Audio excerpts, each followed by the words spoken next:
Welcome back, everybody. Very fitting. My dog just gave me a little bit of a jump scare there. I jumped right off the bed as soon as we started. But what's going on, guys? Welcome back to the channel. Or if you're new here, welcome. I'm the Wolfman, and today is back for the third annual year in a row. We are where we do our horror roundtable discussion of sorts, where we don't necessarily rank them for you guys and like the best and like from 10 to 1 and all that stuff. We just basically talk about the worst of the dog shit and then work our way up to like the amazing stuff that horror gave us in the year of 2024. And to me, this was a fairly good year. I know people have talked about how like it was one of the greatest years in like horror history, but I thought it was a pretty good year. And I'm proud to be joined by my other good horror aficionado and friend, Austin Pez. And what did you think of 2024? Yeah, I think it was a mixed to good year for horror. I think people who were quick to jump the gun and say that it was a amazing year for horror forgot about the stuff that came out in the first 5 months of the year, because there was a lot of dog shit in the first, couple of months. So you have to keep that in mind because it counts for 2024. But I think it picked up steam, kind of middle of the year, and then later in the year, especially, we had a lot of really good stuff. So it ended really well, and it picked up steam as it went along. But you can't discount those first couple of months where we had a lot of crap. So and it was kind of rough going, for at least a little bit of 2024. But looking at my scores, for everything, most of them are in the positive range. So I will say that. Yeah. And I mean, that's always seems to be the case. Like in January, we always get a bunch of stinkers. We always get a bunch of other kinds of crap earlier in the months because that's like when they throw the shit out and they don't actually focus on like the quality during those months. But yeah, I'm still excited to talk about these and even roast some of the bad ones and praise some of the good ones. And yeah, it's going to be a lot of fun. Yeah, basically what we'll do is we'll take turns. We'll throw out a film there, and then talk about it and the shit tier, why we hated it. Like it's the bottom of the barrel scraping of the dog turd, and then for the rest of it, it's like just like the bad stuff. And then we'll just work our way up from there. But I guess I'll let you go first if there's any that you want to mention. I mean, the worst of the worst. I mean, literally was also the first horror movie I saw of 2024, and I think what I'm going to talk about. It was the first Regal mystery movie of the year, and I'm convinced it was some random streaming movie that when everything got dumped, because of the writer strikes and the director strikes and everything, and these theaters were desperate for content for a couple of months. I'm convinced they were just putting stuff in theaters. And Founders Day was easily the worst horror movie I saw all year. Absolutely awful, and a hell of a way to start the year, as it's literally. I'm not even joking. My 2024 watch list, I have a note app and I log every single one. Number 1, Founders Day, 1 out of 10. Awful. Same. Yeah. Hey, and it was my first movie of the year too. I remember going to the mystery movie and I walked out, and I always like to make this joke with my friend if it's like the first movie we see. I'm like, hey, technically, it's the best movie of the year so far. Because it's like the only movie that. Well, in this case, I was like, man, have I already seen the worst movie of the year so far? That's true. Get much worse. And spoiler, no, it wasn't the worst movie of the year so far. It was close. But speaking of walkouts, I think about 70% of the audience walked out of my screening by the time the movie was over. And you're in bad trouble when the introductions from the cast are done on like TikToks. That's always a bad sign. That they just played on screen. A very confused movie, and by that I mean I think the people in the movie don't know what movie they're making. Some people in this movie are going for like Oscars, like they're going for awards. The daughter and the dad in the movie are like deathly serious in everything that they're doing. And then you have people like the chief of police and the mayor and all the government people who are in like a wacky parody movie, and they're in a completely opposite movie. Nobody knew what they were making. There's no tonal consistency, and it is absolutely a Scream knockoff to the worst degree. I mean, to like the reveals and the way they reveal things and who's colluding with who. It's 100% a Scream knockoff, and it's a bad one at that. And yeah, it's easily still, even by the end of the year, was the worst horror movie I saw this year. And it's bad when the movie releases in January as a dumping ground January horror movie, and the holiday that it's supposed to be about, Founders Day, isn't even until August. Yeah.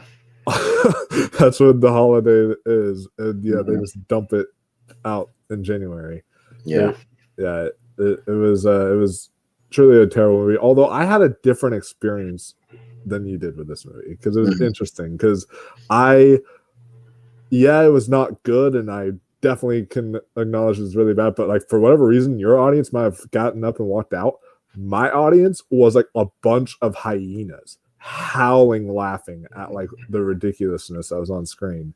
And like they all, like, we all knew it was bad, but like every single person in the audience was like laughing hysterically at just like all the bad here's the thing. In Hendersonville, North Carolina, where I live, the audiences skew older.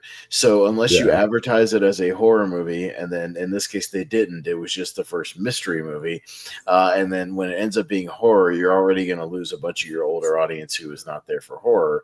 There was a few this year, Wolf, where they advertised it as like a scary movie, a horror mystery movie. So in that case, you kind of knew what you were getting into. Sure. But a lot of the seniors around my area go to the mystery movies because they're $5, and we'll go and just watch whatever. But yeah, if it's horror, they're gonna walk out, and a whole bunch of them did, and a whole bunch of the younger people did too. Like, it wasn't just them. But yeah, the movie is terrible. It's like a 10 times worse version of Thanksgiving. What we watched for Our Monthly Mistake. With kind of similar theming and whatnot. Yeah. Oh yeah, no, I completely agree. It truly is terrible, and yeah, that's why the mystery movies have started adding like horror tags to it now, because people have been walking out when they realize certain ones have been horror and such, and it's just they don't want to sit through a horror movie for whatever reason. Yeah. But we also should have realized the signs when a mystery movie. I mean, we have Regal Unlimited, so we don't have to pay for the mystery movie, but usually mystery movies are like $5, and it's one of those things where it's like, oh, this one was $1. You paid $1. Should have known better. Yeah, you got ripped off even got ripped off at $1. You paid 50 cents too much.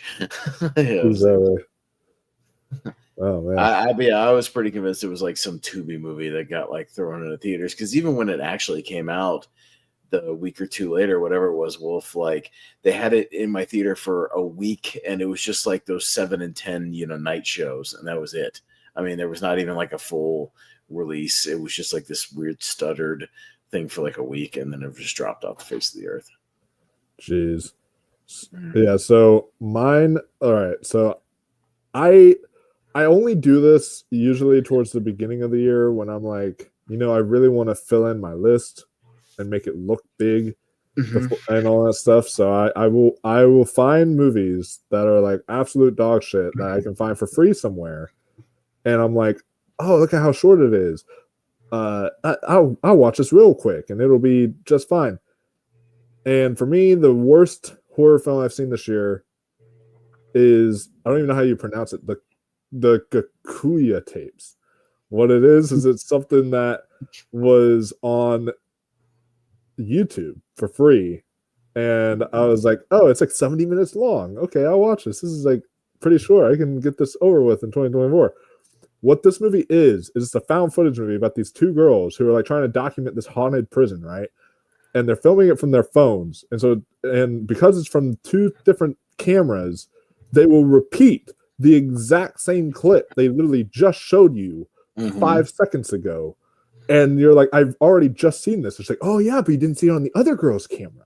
Oh, and it's like, oh really? Like, you have to show me the same exact thing. And they think that the way the iPhones work is that they have the static stuff when they drop, like the iPhone, like it'll drop and it will show like the static camera stuff that happens on it. And I'm like, that's not what happens to like iPhones. Like, what is going on? And this movie is so bad that like the scares literally, I kid you not, there's like a blanket that flies in the wind at one point, and then inside the blanket when they come up to it is this like baby doll that they pull off it or whatever, and it's like a baby doll inside there, and they start freaking out and running away. I'm like, what is this? There's like no scares. There was literally no. It was like a cheaply $1 budget, like it was like a $1 budget like movie or something like that. So I don't know what it was. But yeah, that's my worst of the year. Well, yeah, I think the next ones, can we just lump 3 into one, where we had the triple threat Blumhouse shit of the first half of the year, the triple threat of Night Swim, Tarot, and Imaginary, all from Blumhouse. Just the 3 trifecta of garbage that we got very early in the year, because I feel like they're all kind of, just similar, like PG-13, like lame horror movies, with very tropey stuff and non-scares and characters doing dumb things and movies that look cheap and just, it was a total trifecta of that, where I was like, man, anytime people say, Blumhouse or it's associated with, I hate people that associate Blumhouse automatically with quality, because you can look at these like this and just know that they're not always consistent. Yes, I know they make money technically, and they're somewhat successful, but I think Night Swim was first. A movie that should have been a short film. It does not have enough juice to sustain, the full length runtime. I think there's some decent stuff going on with Wyatt Russell and a few okay underwater sequences, but a movie that would have been much, much better as a short and like an anthology movie. Tarot, which is the worst kind of Final Destination, just rip-off movie, again, which had a decent premise that you could have done something with these tarot cards, predicting deaths and whatnot. But again, it's very similar to Final Destination. They have characters that, just bounce in and out of the movie. And then Imaginary. Jeff Wadlow is, to me, just one of the worst directors that just keeps making movies. He just has made nothing but crap, his entire career. You look at his entire filmography, and it's just garbage.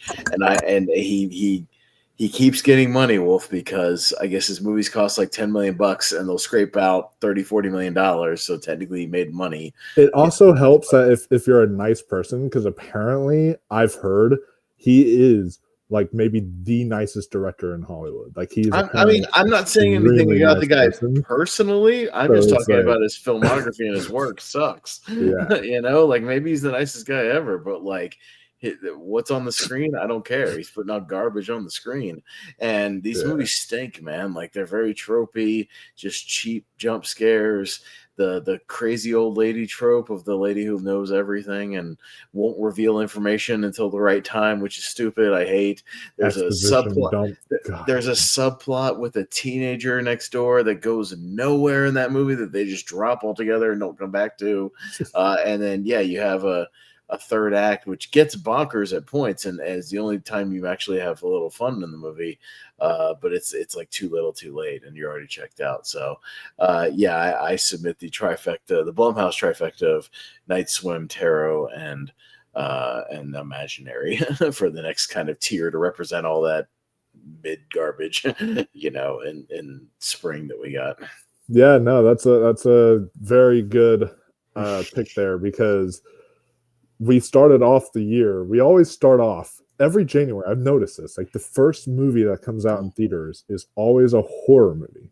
Like that's usually. Well, there's even one in theaters right now. I haven't seen it yet, but it's called The Damned. That's at my Rio right now. Yeah, which I haven't seen, but I actually just watched that today, like right after work, because there's a showtime. Like literally that happened right as I got off. So pretty good, actually. Okay. A good solid start. Not amazing or anything, but pretty good. I'll take it over something like Night Swim to start us off. Or is it better? I was going to say, is it just better than Night Swim or Founders Day? Okay, then maybe I'll see it. Yeah. It's better than those two, and the shit that we got out here. So it's like it's an interesting pattern, because sometimes we'll get like the first horror movie of the year can be sometimes pretty decent, and then the first horror movie of the year can also be like, it can sometimes be Megan, and then it can also sometimes be like complete dog shit and be something like Night Swim. So Yeah. it's always really interesting how that works. And I will say Night Swim did have one of the stupidest lines, but one of the funniest laughs I've had this year, which was when the girl's like playing Marco Polo in the house or whatever, and she has her phone and she's like, Marco or whatever, and then the guy pops out, I was like, you forgot to say polo or whatever. Like that. It's Wyatt Russell. It was Wyatt very, Russell very is funny. I remember he just like so pops out of funny. nowhere. He's like, "You're just say polo." And I was like, "What?" I was just like, that was like just so unintentionally hilarious to me. I was like, I can't believe they did that. That was very funny. But yeah, when it comes to Night Swim, just kind of a bland. It's so interesting because that one actress, Carrie Condon, went from getting an Oscar nomination for Banshees of Inisherin to then doing Night Swim, and it's just like, why is it the curse of the Oscar nominees or winners that have like a crappy movie right afterwards? Do they just always have something in the bag they've already made, like ready to go? It seems like that's the story of every Oscar person, and then they always have some crap that comes out right afterwards. Exactly. It's so retarded. But as far as the other ones you mentioned, Tarot is, to me, I've said this once and I will say it again, it might be the worst wide release horror film I've seen since Ouija. Like it was terrible. Like awful characters, awful dialogue. Just I wanted every single character to die. The a film is bad, right? When I could audibly hear the people behind me talking the entire time. Yet I was more engaged in their conversation and wanted to hear what they were talking about more than I did what was going on happening on screen. That's when you know a movie's bad. It was But Tarot is one of those movies that, though, like I remember when I first started seeing the trailer for it, I saw it and I was like, "Oh yeah, we got our first great shitty PG-13 horror movie. I can't wait." Because like I eat those things up for breakfast, dude. Because they're just so, they're just gonna be terrible. Because every trailer is the same jump scares. Yeah, the same jump scares, the same like setups, the same trailers. Like it's all bad, and you just know it's gonna be shit. And like I'm usually there opening weekend, man. I can't wait to see the garbage when it comes out. Because they all stink. They're all just cut from the same cloth. So, all those you can lump them all together. They're all bad. They're all bad. Yeah. They're all really bad. And one I think I would also lump in there too, with the group of films that we talked about just now, is Strangers Chapter 1. Yeah, I didn't go as crazy bad for it as everybody else did. I thought there was still some decent filmmaking going on, so like I saw through a little bit of it. So I still gave it a fair, a barely into kind of negative territory review, but I also didn't have it as low as something like Tarot or Imaginary, just because I thought at least some of the filmmaking was okay because it's Renny Harlin, like he at least knows how to like shoot a movie.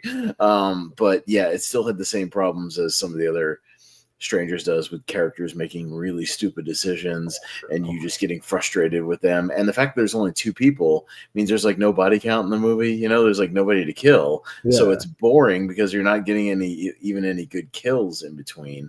And yeah, it was just another unnecessary movie that didn't need to happen. The first Strangers still holds up, like it still works, from 2008. And I did not like that sequel, that Pray at Night thing. But this one is just, it's not great. And I don't see how you keep going from here.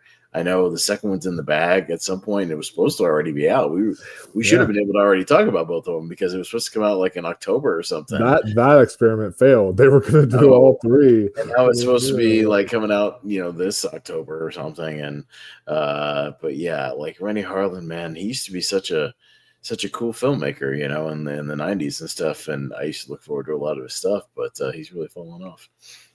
Yeah, it's so unfortunate, but I personally was not a fan of it. It's in my top 10 worst of the year, and it's just one of those ones where I think the reason why too is that the trailer was so deceiving. Like it literally was saying stuff of discover how the strangers became the strangers. And I was thinking like to myself, okay, this will be interesting. We're gonna get a prequel that will explore like each of the strangers and all that stuff.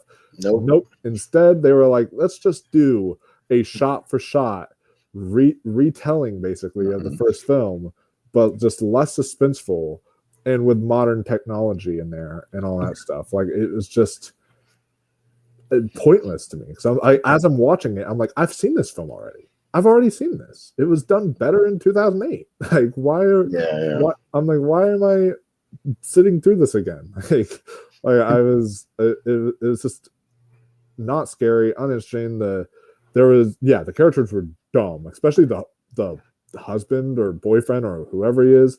Like he was on another level of dumb. The girl was dumb too because she knew somebody was in the house and she's like still playing piano and doing all this stuff. It's just like it has an infuriating thing, which they also did in Strangers Pray at Night, where we're well into like the third act, and the main guy has one of the killers that is one of the killers dead to rights with a shotgun and does not pull the trigger. And instead decides to monologue and then gets taken out. And the Strangers Pray at Night, if you remember, did the same thing where they've already been terrorized by this family for like half an hour, an hour. And even in that point, they're in the trailer and one of the mom or something gets a hold of the gun and has the little girl stranger like dead right in front of her, on her knees, and doesn't pull the trigger. And I'm just like, it frustrates me every time. It's like, they're the killers. Like they've been actively trying to kill you or have already killed people. In the case of that Strangers Pray at Night, shoot them. Just shoot him. No jury in the world will convict you. Just shoot him. And he had no problem shooting who he thought was a killer earlier. Yeah. And then now he actually knows it's one of them right in front of him and he doesn't do it. It's so frustrating. It's really bad. Yeah. So that's why that film bothered me so much. It's just the characters and the way it was, and just the fact that it was a verbatim beat for beat remake and not anything new and unique to it. So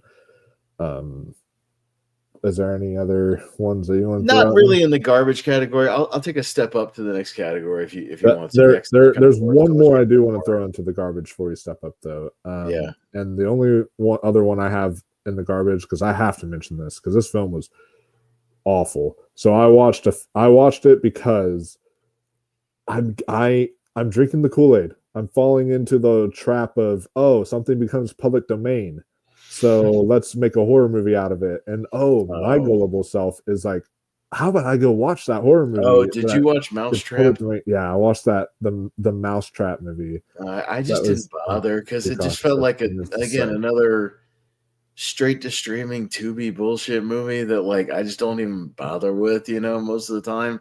And and here's the thing. There's another one called Screamboat coming out this year. I think that's coming out in theaters, I believe. It's coming out. I don't know if it's going to be one of those Fathom events or what, like Winnie the Pooh. It might be. But David Howard Thornton, who plays Art the Clown, is playing, the Mickey Mouse, Screamboat, character.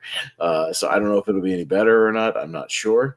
But yeah, I heard that Mousetrap was very, very bad. Yeah. No, that was another level of awful. And at least with the new one, you have David Howard Thornton to like ham it up. At least even in his bad films he's done, like the Grinch one. At least he was fun in that. And it's the same director of the Mean One, so we'll see how that one turns out. Yeah, I'm sure it'll be like watchable, but not great. But hey, I mean, at least that means I could probably acquire another interview for that one. Maybe. I love it. But that's just the last one I wanted to throw out there because God, that film was awful, and I just wanted to tell people not to check that out. But I'm ready to move on up to the next tier if you are. So what do you got? I'll lump these two together as far as two ones that I thought had potential, but would kind of end up being disappointing and just not as great as maybe their premises. So I'll put both of these in the same category. I'll go Lisa Frankenstein and In a Violent Nature. I think are kind of in the same relative tier because Lisa Frankenstein I thought had some decent promotional materials. It had a good poster, it had a decent premise of her bringing this sort of dead boy, creating this dead boyfriend or whatever. But then the problem was it was trying to be 6 different movies at once and not really succeeding at any one movie. It doesn't succeed as a romance movie. It doesn't succeed as a high school movie. It does not succeed as body horror or any kind of, horror movie, or it doesn't succeed as like a throwback horror movie. It just doesn't work in any of the categories. And I thought, given kind of the pedigree of everybody involved, it could have been better. But I left kind of wanting more out of that movie. So, and then kind of the same thing with In a Violent Nature, in that I think one of two things: either it's another case like Night Swim, where maybe if it had been like a 30-minute anthology short, like it could have been a little bit better, maybe, because I think it's kind of a thin premise, for what it is, since you don't, you're just following this killer, from their POV, which again is a good idea. I don't mind ideas like that. I think it's a bold swing, and I think it does have some good sequences and, a few good kills and whatnot. But there's just way too many scenes of him just walking like a video game character, in the third person, like you're playing Red Dead Redemption or something. You're just walking the character through the woods, very slowly. And there's just too many scenes of that. So I think if they had tightened that movie up a little bit, and the ending's terrible of that movie, the stupid, when they changed the POV to the 2 girls, and they're just talking nonsense for 10 minutes and the movie just ends. It's bad, really bad. So I think they just didn't know how to end their movie either. So I'll put that in the disappointments category, given what I had heard about it and kind of the premise, and I thought it was cool, for what it was. I thought 2 movies that each had good premises, but kind of squandered them away. So that's why I kind of lumped in the same category. Yeah. And you're real quick before I talk about those, your guy joins in the chat. Says, hey, just letting you know I'm watching, but because of my work, I'd pause it. I'm about 15 minutes behind. I love this episode. I look forward to every year. So great job, guys. Thank you. Mm-hmm. But yeah, about those 2 movies. So you and I have vastly different opinions on Lisa Frankenstein. I thought that movie was disappointing as hell and just not very good and kind of boring. I thought it was a blast. It was like an homage to like Tim Burton and the whole like kind of Edward Scissorhands coming of age style that Tim Burton has done before. I really thought that was really fun, but also it was my theater experience. See, when I went to go see it for the Monday Mystery Movie, it was like packed. It was one of the most full mystery movies I've been to, and everyone was laughing. Everyone was like getting into the jokes and the humor and all that stuff. And I think that kind of experience helps you to appreciate a film like that more as well. But yeah, I thought Catherine Newton was really good, and I thought her chemistry with Cole or Dylan Sprouse, forget which Sprouse brother it is, but I thought that their chemistry was really good on screen together. In a Violent Nature, I agree. I think that it's a film I admire. I more than I full on like.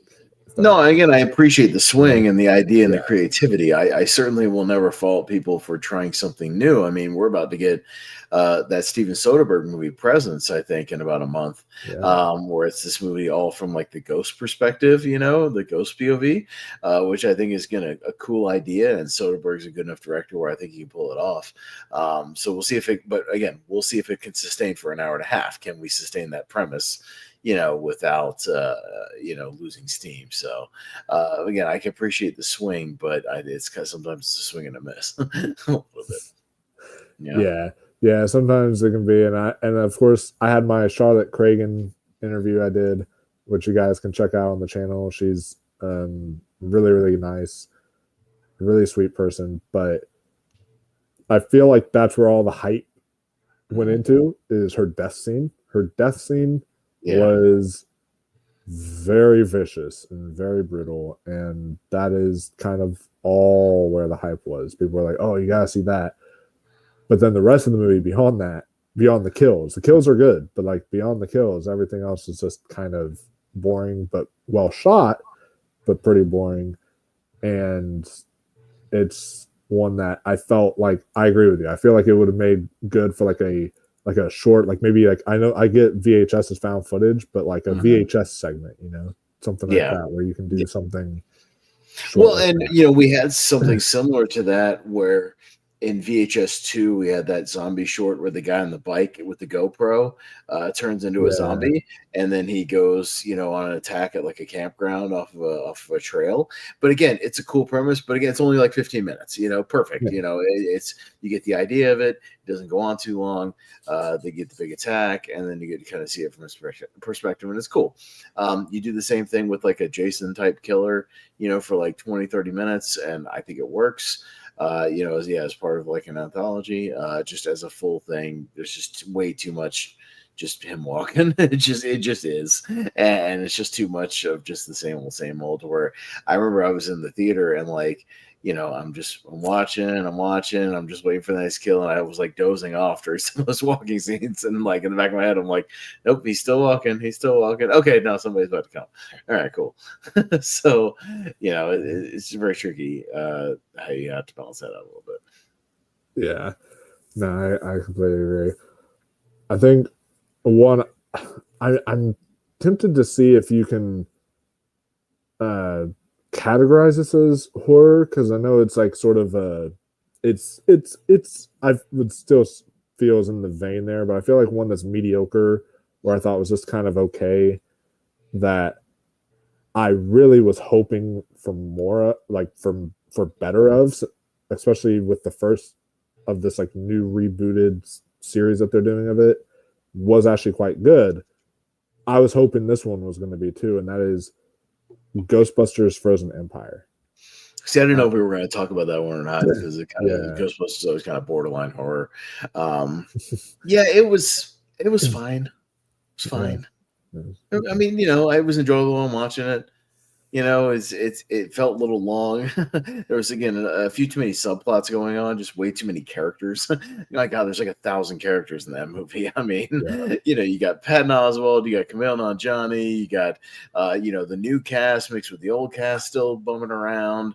And then the new cast has to, like, the girl now is friends with this ghost, and you have to have their plot and line. Then we're trying to work in the Paul Rudd, Carrie Coon like story, romance thing, which I feel like no chemistry for in that movie, like at all. And then you're trying to do like Dan Aykroyd's like business, YouTube video thing on the side, and like there's just there's a Kumail Nanjiani's dead grandma. There's just too many goddamn plots. There's too many subplots. It was very similar to Beetlejuice in that, actually. If you think about sort of a mainstream like franchise movie, where again I enjoyed both of them while I'm watching it, but there's also too much going on in both of those movies. Way too many subplots and way too many characters. They both feel overstuffed for what they are. But again, entertaining enough while you're watching them. I didn't like crap on John Campea put it on like his 10 worst of them. I'm like, you gotta see more movies, bro. Well, I mean, that's all this year. Yeah, Beetlejuice. I would also still lump in there though, like the disappointments I was hoping for a lot more from, but it was just feel like it was just over bloated, and it was one of those things where it was like they had too many characters in there. They had, like, you could have easily cut out Monica Bellucci, cut out her character entirely, or cut out one of those characters of like her, Willem Dafoe, or like the boyfriend that Jenna Ortega was into, or something like that.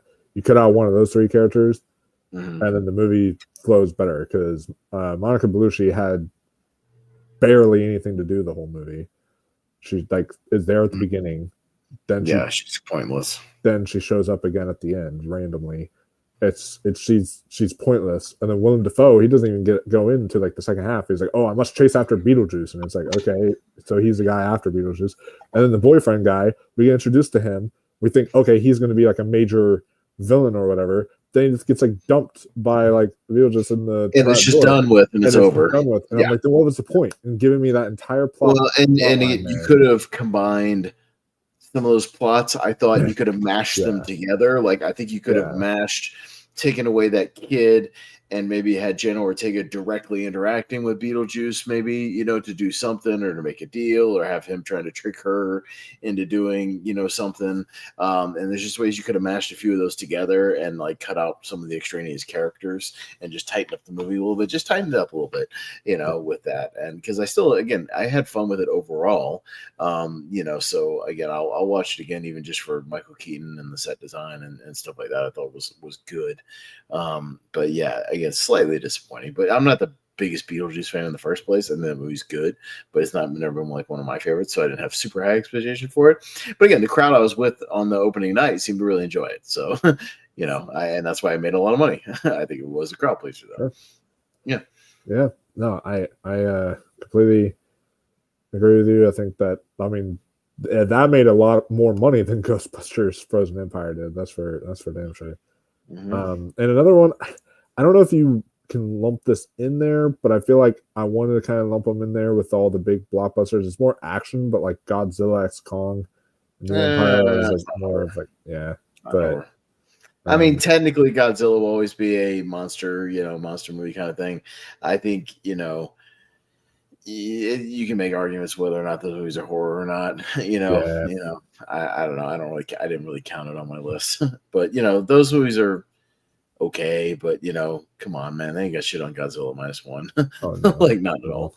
Yeah. Do you have any other disappointment? No, I think that was most, because I think,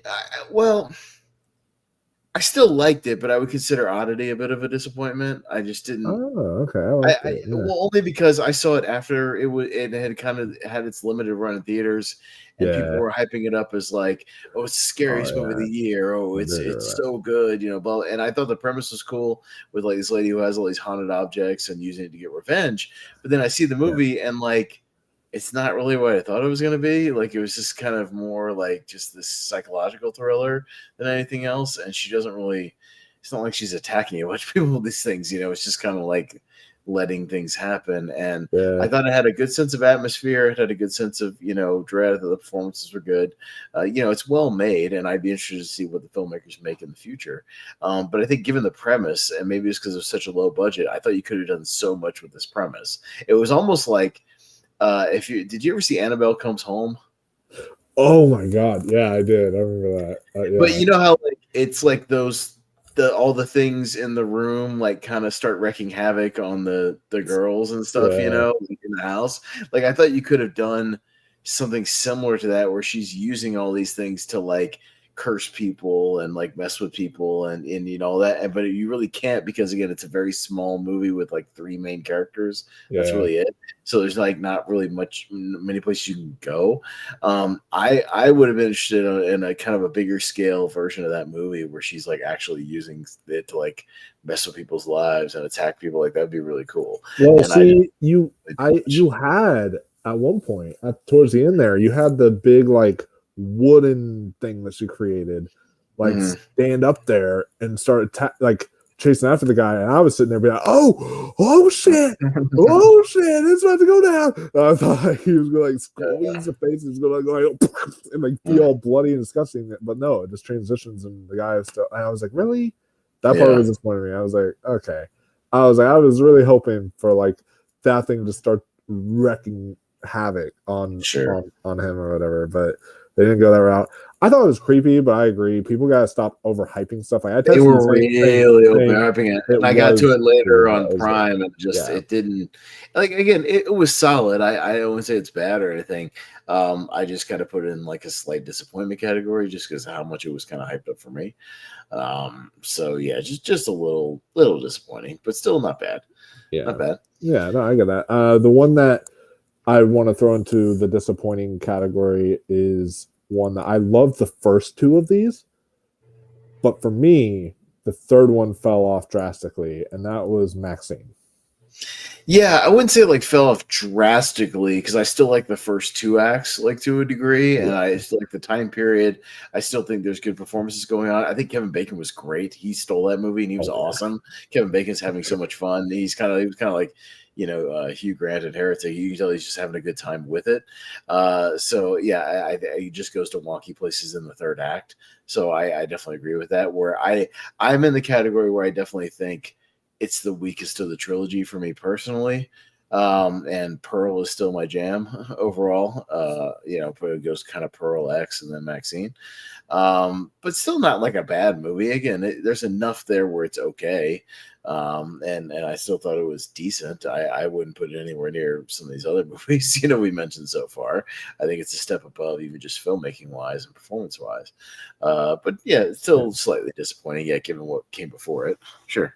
Oh yeah. So, and especially knowing the director, like the caliber of filmmaker it is, like Ty West, like the fact he gave us not only the X and Pearl movies, but he's also given us House of the Devil and a few other really good movies in there. I was just hoping for better. I felt like that movie also had a little too many characters, if that makes sense, because there's like Lily Collins is in that movie and she's like in it for maybe 5 minutes, and I'm like, you honestly, her character I felt was kind of pointless a little bit, and there's like a few other characters in there that are like in there as like cameo appearances just to be in there as like a cameo, and then they like leave later, and it's just, I was like, you could have made, I felt like if they tried to make it more smaller scale like the first two, I think that would have worked a little bit better. Sure. In favor. Yeah. But it's okay. Let me go with, I can lump these three together. The really solid religious horror movies that we got this year. There was three of them. And I can kind of lump them in as just like religious, thriller horror movies. So you had Immaculate and The First Omen, which were the same movie. And then you had Heretic. So you had, kind of religiously themed horror movies in there. But yeah, it was kind of nuts how Immaculate and The First Omen came out within like a month of each other and were almost the same movie. About like like nuns and Catholic dogma and possessed babies and all kinds of very similar themes in both movies. But again, both were probably better than they had any right to be, or at least better than I thought they looked kind of from the trailers, because I thought there was just going to be more kind of standard blase stuff, because I'm not the biggest Omen fan in the world. The movie's okay, like I'm not the biggest fan of it, but this one was decent. I think I had a properly bonkers third act. Same with Immaculate. I'll give them credit for at least, I won't spoil it, but at least going there in the ending. If you remember the ending where they go, they at least go for it, and they they'll shy away from doing some bold things in there. And then Heretic, I think it's the Hugh Grant show for sure, but I think he's having a great time. I think a lot of his monologues are excellent. It's well written. Is it slightly disappointing maybe in the third act, kind of where it goes from where it starts? Maybe a little bit. You can make that argument that it's not as strong as, again, the first two acts. But I still think all three were kind of worth seeing and probably better than they looked on paper. I completely agree. American Zombie is new here. Welcome says Heretic had some decent dialogue, but lacked a few things. I can definitely see where you're coming from. I thought the script was fantastic. Like the script for it was excellent. It was, I think, when they're upstairs, everything that's happening upstairs was seemingly pretty much almost flawless. Like it was like really good. Yes. And then once they get to like downstairs, that's when it slowly but surely starts to kind of. And then it gets me back a little bit when they go back and forth about what is really going on, or him potentially tricking her and things like that with the people, and her trying to piece the puzzles together again. Like really well written and good dialogues back and forth. How I like how it's sort of to a degree taking the piss out of some religions, but it also allows the characters to fight back on that a little bit and point out where he is, maybe biased or, has a little bit of flaws in his logic as well. So, the characters aren't portrayed as complete idiots. So I at least appreciated that. And, they're actively trying to figure things out. But yeah, like Heretic, I thought was fairly strong, as were these other two. These were a batch of all three with religious themes in it that were all pretty solid and not bad. Yeah, and the first Omen, as a big fan of the possession of Possession, yeah, I loved that. If you know, the director had like the scene with her doing the same like possession dance, and that was fantastic. And then of course, Immaculate, yeah, Sydney Sweeney's acting in that movie, I feel takes it home, because the film gets a little goofy for me in the third act, like what happens and everything, and there's like some things where that make no sense to me. But I thought the actual final scene, I was like, I clapped afterwards. I was like, holy shit, what a performance. Whoa. I was like, that's some serious acting on your part, Sydney. Whoa. I didn't know you had that in you. It was, yeah, so those three kind of religious horror movies that bring up interesting questions about religion. It's like, like I love the Monopoly monologue that Hugh Grant gives us. They bring up some interesting ideas in all three of these movies, whether you agree or disagree. It makes for great discussion. Any movies that make you think like that, or bring up those moral conundrums, or make you think a little bit. Yeah, I'm always for those, for sure. Oh yeah. Because it wasn't a horror movie, but there's a similar kind of moral conundrum that makes you think about what you did in the situation in Juror Number 2, the Clint Eastwood movie. And so I know it's not a horror movie, but it's very similar. Like, I appreciate movies that make you, think about what you would do in that situation. So works for me. Sure. One, I think I also want to mention a film that was, solid, but not like it was pretty good, but nothing to write home about or anything. But compared to the first one,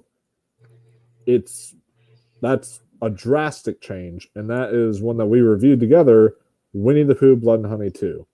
I know we're gonna get a lot of flack for that, because there are some people. No, man, I'm with you, and I'm not one of the people who even dunked that much on the first one, because I thought they had some. They at least knew what movie they were making, and I think in this case with the second one, the visuals and the aesthetic quality is drastically improved from the whatever money they made from that first one, which I know they made some from those Fathom events, like they made money.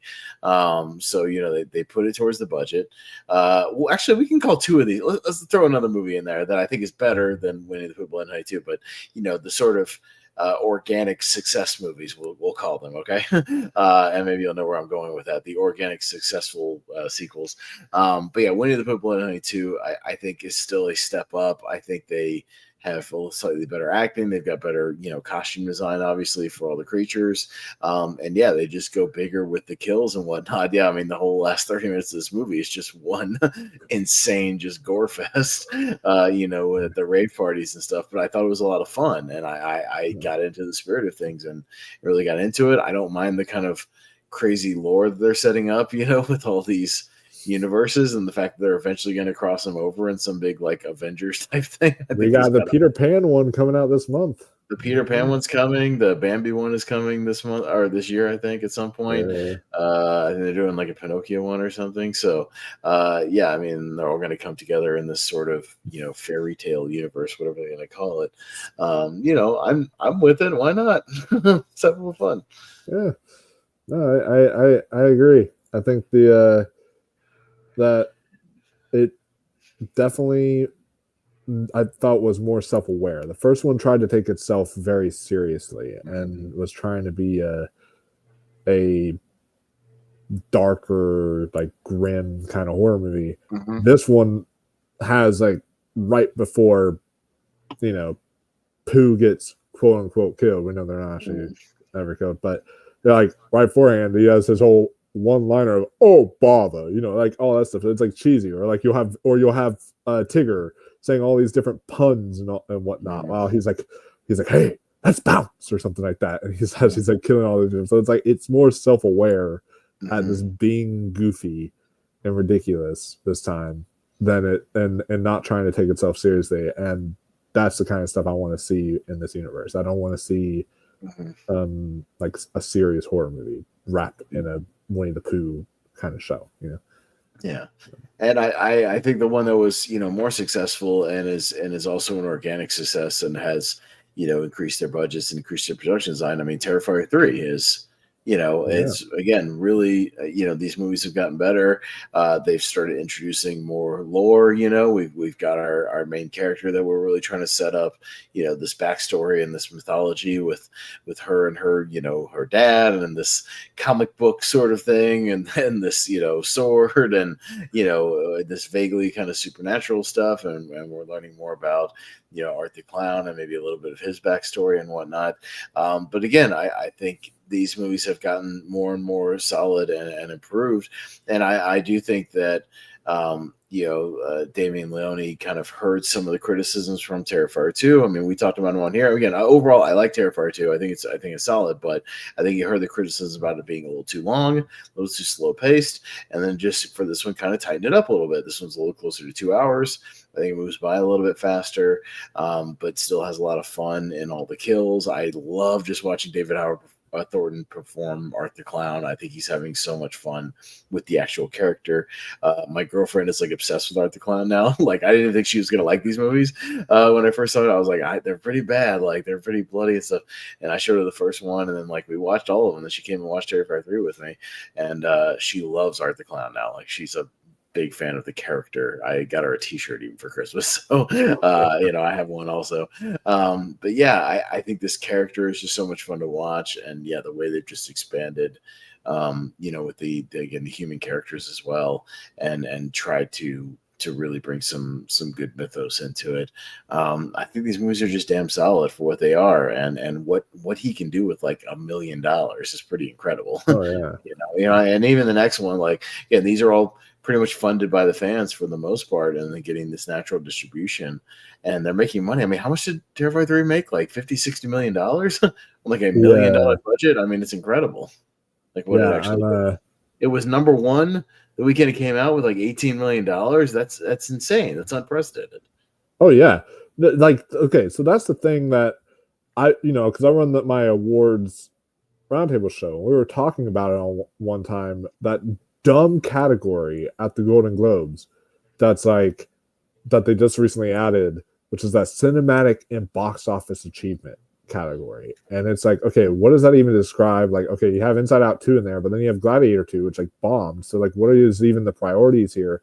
I'm like, if you're focusing on a cinematic and box office achievement, throw in some of the underdogs. Give us something like Terrifier 3. Like, that was a cinematic and a box office achievement, because that literally was made for $2 million. I just looked at the budget. It was made for $2 million.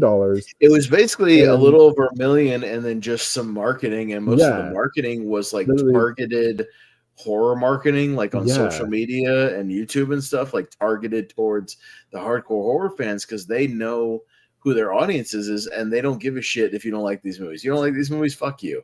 We're gonna target the hardcore horror fans who will show up for these movies, and we're just gonna go after them, and just corner the market on that. And it worked. It worked.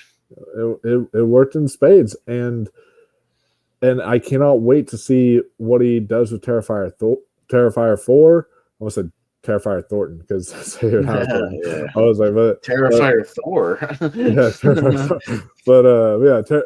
But Terrifier 4, I'm excited to see what he does there, because from what they teased us with in Terrifier 3, it sounds like they're going to bring up some interesting stuff in Terrifier 4.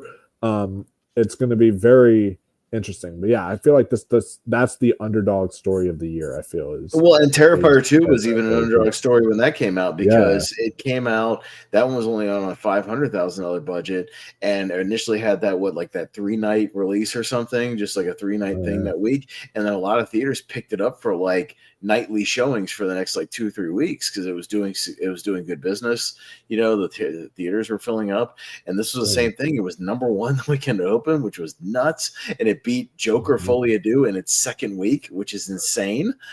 Insane. You know, the fact that it beat this $200 million, kind of big franchise movie in its second week. And yeah, I looked it up. It made total 88 million worldwide, which is an insanely incredible profit, margin on that movie. And yeah, for like I said, costing, with all the marketing and whatnot, $2 million, maybe 2.5. Yeah, that's an incredible turnaround.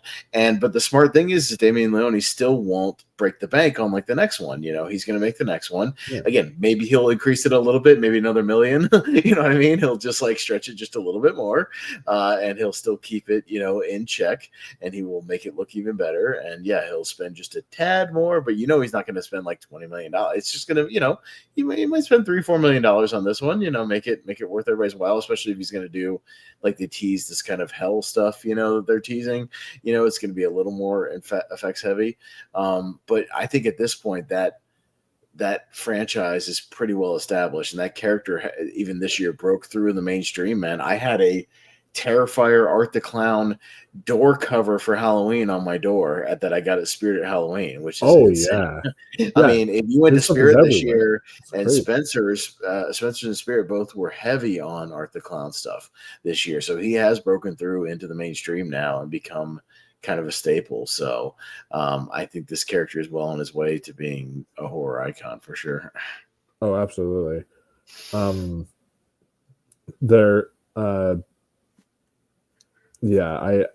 never seen a character like this since like Jason and Freddy and such have this big of a turnaround. And Damien Leone, I've seen interviews with him where he full on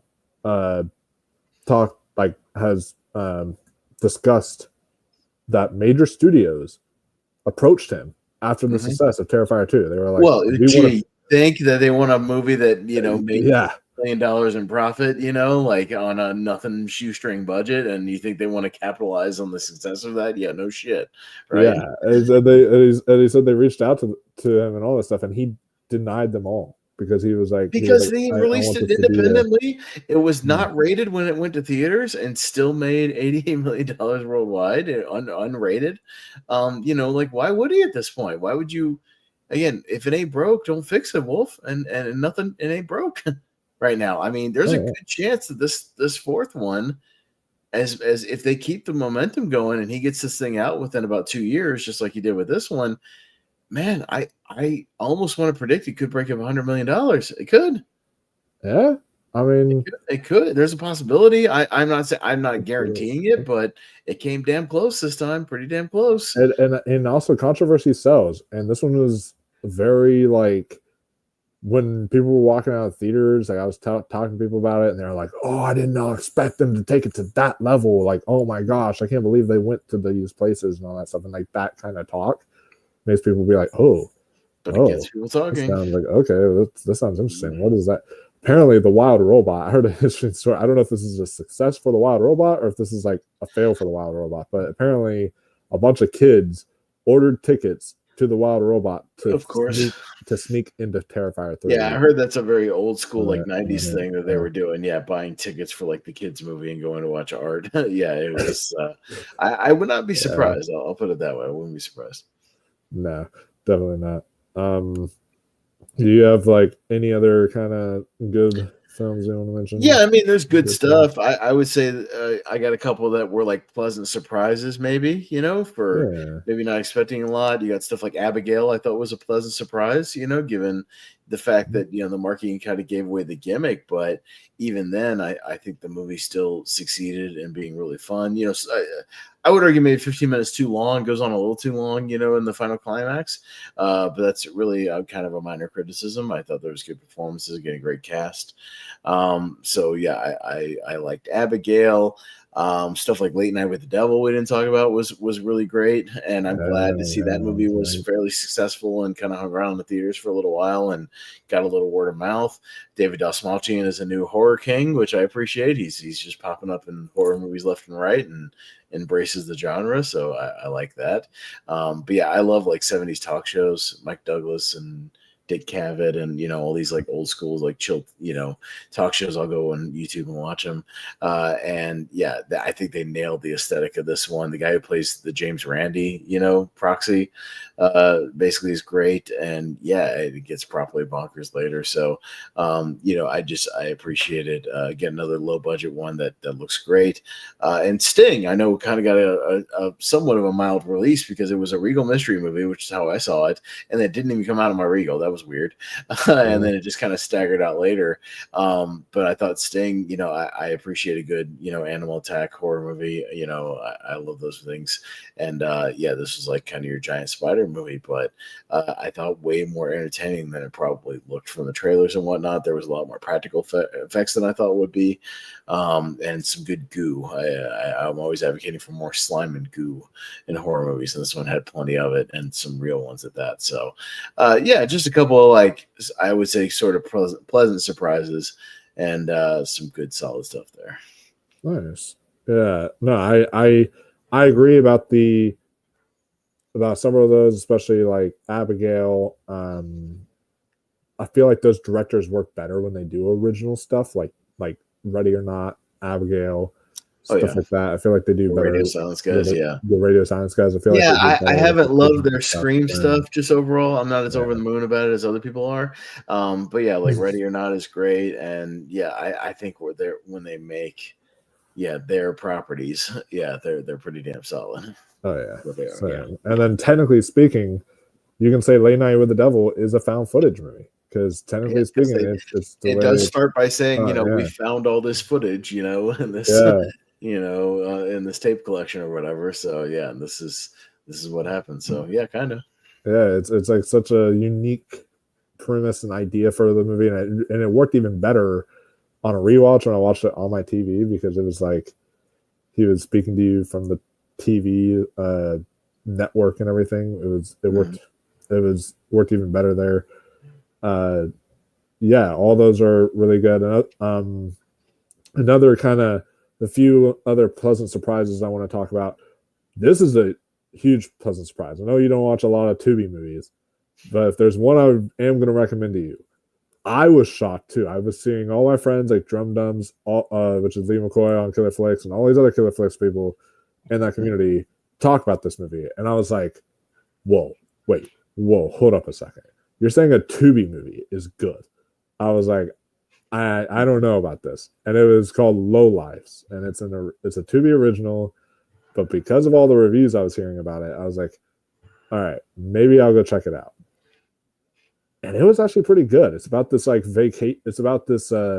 family who's like vacationing with this other family.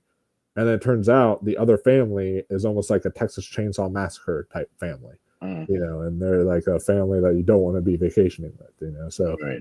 It's I thought it was really interesting, and the acting was well done. It was intense at times. There was really great twists in there. I thought it was overall solid. It's not like an amazing film or anything, but for Tubi standards, like man, it's definitely their best film they've ever done, for sure. So that's one that you guys can watch for free that I definitely recommend on there. Is a definite pleasant surprise for me. Another pleasant surprise, talking about found footage movies. There's a film I watched. I rented it on VOD because I heard some people talk about it. And I was like, oh, like an old-timey kind of found footage style film. It looks like it was shot in the 80s. It's like, Late Night with the Devil. And it was called Frogman. And it was like this, it's like these people trying to discover it was a stupid title, and it's kind of a weird premise. They're trying to discover the Legend of the Frogman or whatever. But it was actually done pretty decently. And I was like, wow, this is a nice little indie. And it was actually successful on VOD platforms that I forget what company it is, like Shout Factory or Scream Factory or something like that. They actually had like their own personal physical media disc that they sold in Walmart for a little bit, or it might have been Bloody Disgusting or something like that. But someone like that sold a little bit of like their own personal physical media disc on it, because it was kind of making some waves there. But that one was really solid. And then of course, Destroy All Neighbors, which I did the interview for. I thought that was pretty fun little rock and roll with Alex Winter and a bunch of makeup and having a blast there. And A Quiet Place Day One. I thought A Quiet Place Day One was like it was solid. It's probably my solid. least favorite of the three, though, only because I wasn't as into the human story as much as everybody else on the internet seemed to be. I thought it was all right. You know, I thought it was okay, a little overhyped there. But I appreciated the chaos of, you know, the actual day and kind of how it plays out, like basically a One Crazy Day type movie. And, you know, it was nice to see, you know, I just appreciate kind of the design of these creatures and the world they set up. So yeah, I didn't mind it. I know they're making more spinoffs, you know, here and there. I mean, that's kind of a world you can make almost endless spinoffs of all different stories that were going on around the time, you know, or follow whoever. So yeah, but yeah, no, good stuff. I like Quiet Place Day One. It's good. Oh, yeah. No, absolutely. So yeah, there's a couple more I'll lump in because my top two, I could almost lump in the same category of the ones that came out of nowhere, the low budget ones that came out of nowhere and knocked my socks off. You know, that I thought were my two favorites of the year. But I think these I can merge kind of three into one category of the larger budget franchise-ish movies that all I thought delivered. And those three were Alien Romulus, Smile 2, and Nosferatu. I thought all pretty much delivered on what they were promising in their own unique ways.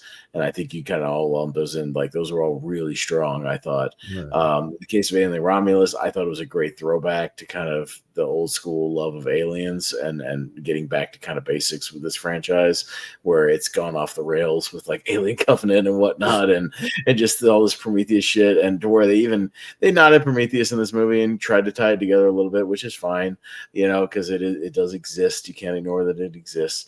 But just getting back to like, hey, there's a group of characters in one location trying to survive space and survive these aliens, you know, like let's just get back down to some dirty business. A lot of Fede Alvarez, man, like he took good care of the practical sets and the practical effects, and there's a lot of great set design, and there's good music and just good effects. And like I thought you could tell that it was like a love letter to these old school alien movies. Yeah, do they have a couple of member berry moments? Sure, you know, they do for what it is.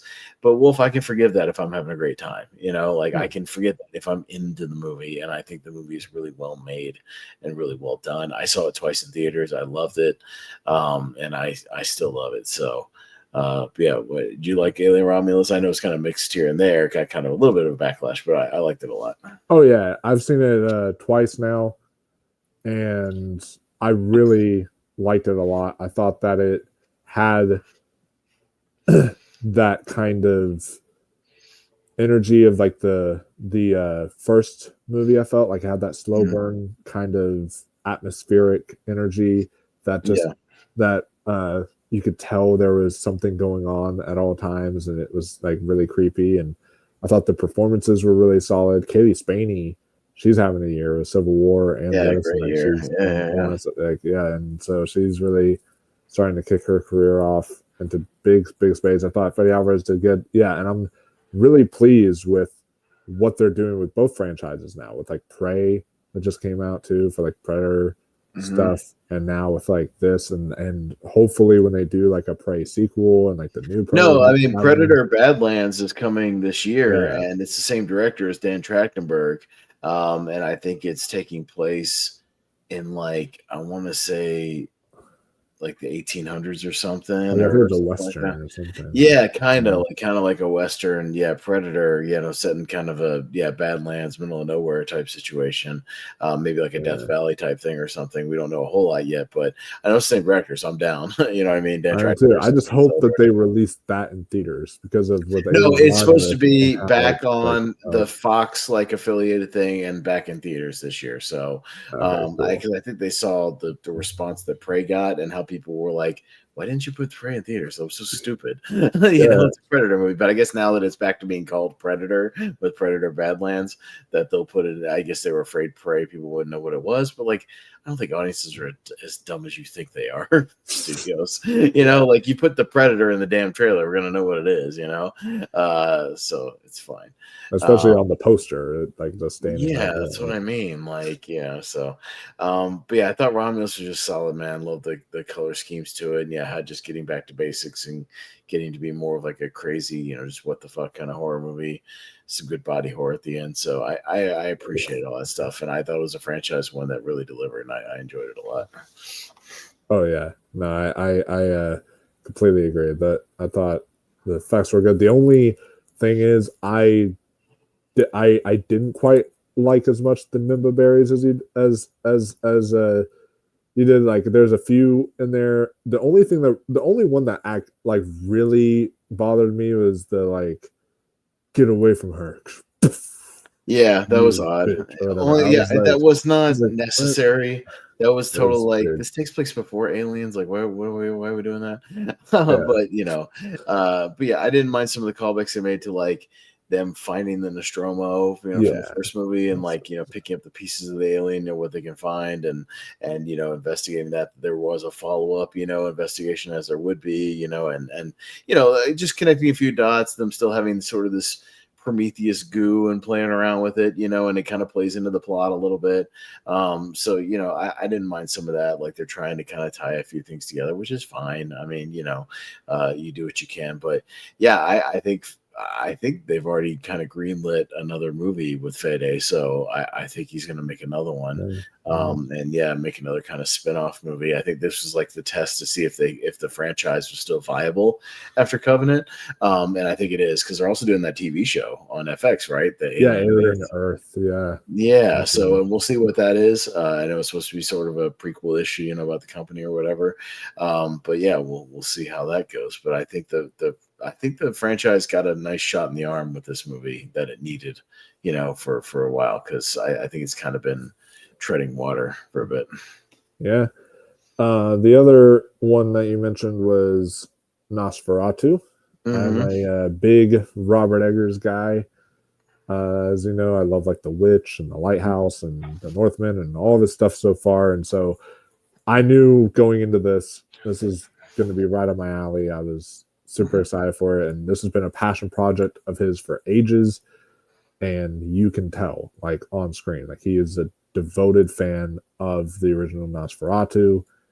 That Count Orlok was Bill Skarsgård was unrecognizable in the role, and he completely killed it as Count Orlok, and I thought like Willem Dafoe was great as like a Van Helsing type character in this, and you just get all the different kinds of performances here that are excellent. And Nicholas Hoult, who had a great year this year. Oh yeah, Nicholas Hoult had an awesome year. He was in the The Order. He was in this. Juror number 2. Yeah, Juror number 2. No, he's having a great year. And not that I've never liked the guy, or he's had other good years, but and then now he's going to be in Superman as Lex Luthor, so like he's really breaking out and becoming like a heavy hitter, A-lister, I think, and he's really having a strong year. Aaron Taylor Johnson had a mixed year because I thought he was good in this, but Craven maybe not so much. Willem Dafoe had a great year too. Willem Dafoe, was in a bunch of movies because Willem Dafoe was in. He was in this. I thought he was great in Kinds of Kindness. If you saw Kinds of Kindness and his segments that he was in there, and he's also in Saturday Night, one of my favorite movies of the year, Saturday Night Live movie. So he had a strong year as well. Not that we don't always love Willem Dafoe, anyways, but yeah, he had another good one as well. But yeah, Lily Rose Depp is fantastic in the movie. I think she gives a really great horror performance. What she has to go through and her. Her nightmarish and the dreams kind of dreading her. Yeah, tremendous sense of dread and atmosphere in this movie. One of the best senses of dread I've seen in a movie in a while, where just the whole movie feels like we're just building to something bad's going to happen. You know what I mean? Like the whole thing, you just feel like something's coming. The atmosphere of this movie I thought was off the charts. And another one of those, Wolf, where like every shot of this movie is like a painting. Like it's just a gothic portrait, and it just looks amazing, and it's just shot incredibly. So yeah, I haven't loved everything that Eggers has done. I don't love The Witch as much as everybody else does. I think that movie's kind of boring. It just doesn't work for me as much. I like The Lighthouse. I think that movie's probably bonkers. And The Northman I thought was kind of 50-50 for me. I like some things about it, didn't love some things about it. It was kind of a half good, half not so good. So he's been a little hit or miss for me, but to me, this was my favorite thing he's done so far. I think because he's so passionate about it, and it really comes through. Oh yeah, no, I completely agree, and I think that the score, technically on a technical level, it is masterful. I mean, there's not like a whole lot to maybe connect with, but with a lot of, but with a movie like this, I know the Dracula story is kind of an emotional story, and there's not really much to connect to in Nosferatu emotionally, but I feel like for this though, I guess you don't really need that in there as much. So it works really well for what it is, and I was really pleasantly happy and satisfied with it. And one that I was talking about amazing performances as well, and one that I was pleasantly surprised with is the one you also mentioned, Smile 2. Smile 2 was so good, man. I was, and look, and I had rewatched the first Smile because I saw it in theaters, but it had been a minute since I watched it, and I got refreshed, and I still think that movie's solid. I didn't like it as much even on a rewatch as I kind of maybe did originally. Maybe it's because I didn't find the main character, Kevin Bacon's daughter, whatever her name is, I didn't find her character as super compelling. I like the mythos and what they're going through and all whatever. That's fine. I just thought Naomi Scott in this movie had a much better character to work with. I thought it was more interesting, her being like a public figure, as this, and it was our second movie with a pop star in the limelight in a horror movie because we had Trap and this, but so kind of similar. But yeah, I think Naomi Scott, man, if this wasn't a horror movie and the Oscar didn't have such biases against horror movies for the most part, I would almost give her a dark horse. She should be getting some kind of recognition. I think she's phenomenal in this movie. I think it's one of the best performances of the year that is not getting the credit, for being one of the great performances, in a movie this year. I think she carries this thing, and the stuff that she's going through with the substance addictions and her losing her mind in this movie, I think she totally carries this thing, and it's tremendous. She's really, really good. Oh yeah, no, I agree. This is like a Toni Collette and Hereditary level kind of performance where it is. Or maybe I'd compare it to Florence Pugh and Midsommar. Yeah, something like that. Like one that wouldn't get as much attention, because of the subject matter, but is still as good, as any other performance I saw from an actress this year, pretty much. Oh yeah, it just completely knocked my socks off. And there's so much this movie to me. I think out of all the films I've seen this year, everyone was hyping up all these other movies as being the scariest movies of the year. Nobody really mentioned that about Smile 2. Honestly, I feel like Smile 2 freaked me out. It had sequences that freaked me out more than any other sequences, dude. Yeah, there was straight up some stuff in here that was bone chilling for me. I was oh my god, and I could not believe what they did. The whole room, apartment scene. I was gonna say the one sequence, the apartment hallway sequence where there's 10 people crawling on the walls and creeping towards her every time she took a step. They would take a step, and there's something about that where it feels like one of those dreamy nightmare things you would have a nightmare about where you can't get away from these people.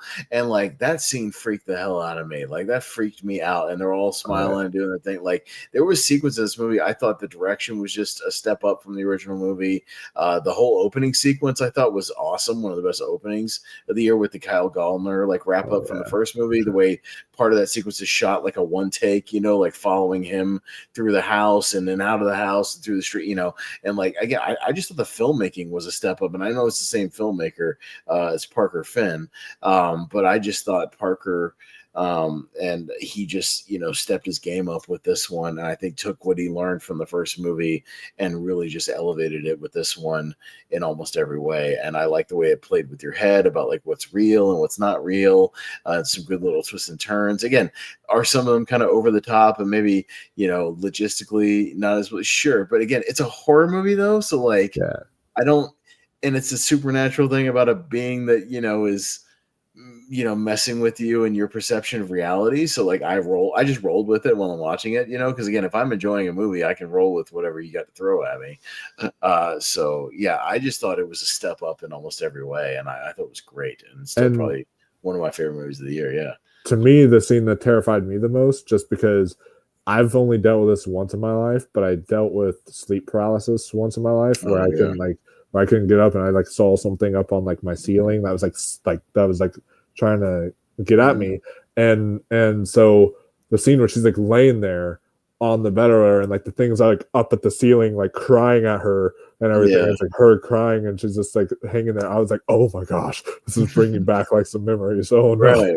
I was like getting terrified. Like, yeah, it was intense. And Naomi Scott was intense and made you feel for her. And she was just, it was some excellent stuff. And the marketing behind that movie was also really creative because apparently they released like a whole album from like Sky Riley on like Spotify that people could listen to. And they did this whole thing to like go into the pop sensation of Sky Riley, which was really fun. So yeah, that's a good one. Another one, and I think by the way they've already greenlit Smile 3. So because this one again, horror movies keep their budgets in check, and I think it was like a $25 million budget or something like that. So it didn't break the bank. Makes like $140 million worldwide. So again, like did it blow up the box office like some other movies? No, but does it make more than enough for a horror movie to get Warren another one? You betcha. So and it works. So these horror movies keep their budgets in check and know what to do with them. These were like that. Say what we will about Strangers Chapter 1, but like that was made on a $10 million budget, and I heard it, and it made like 40 or 50. Yeah, so that's why the second one will come out. Yeah, because so it's like it doesn't matter about reviews when money talks. That's how Jeff Wadlow has a career. Yeah, exactly. So that's just one of those deals where they just like more studios can learn from horror movies, especially stuff like Terrifier 3, but where they don't have to spend countless numbers of money on marketing. You can just spend a little bit on marketing and then also give us some other like minimal budgets and make your money back. So one I also wanted to mention that was a pleasant surprise for me and one that I was not expecting to be as good as it was is one that I watched the original beforehand because I wanted to get some, perspective of what the original was like. And I was like, really? We're remaking a foreign film? Do we have to do that? It's not going to be as good. Then I watched the foreign film. Wasn't actually a fan of that one. I thought the characters were completely idiots and I wanted them to die and they were awful human beings. But then the new Speak No Evil comes out and I was like, oh my God, this is actually better than the original. This was like really good. I thought this was like James McAvoy was creepy.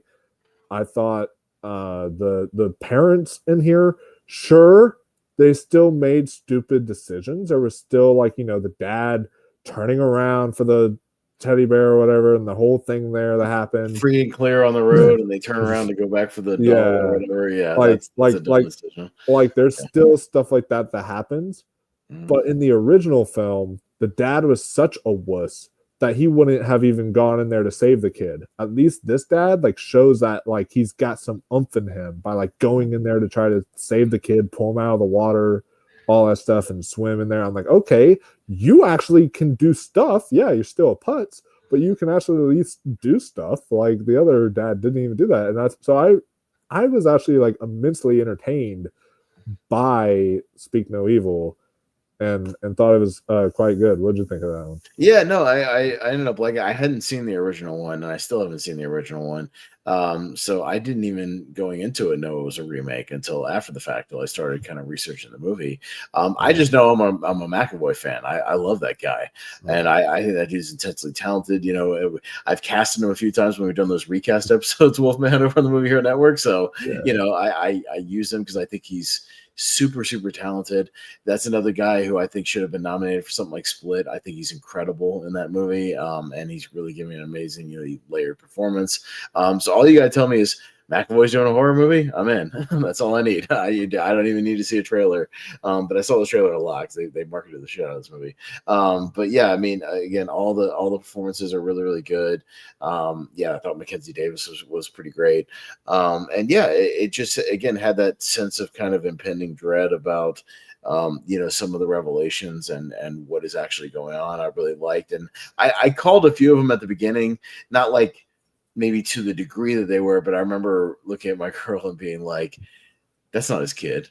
and I was right about that. But there are a few things, but as far as the dynamic of the rest of the family and whatnot, and maybe what's completely going on, I didn't totally guess.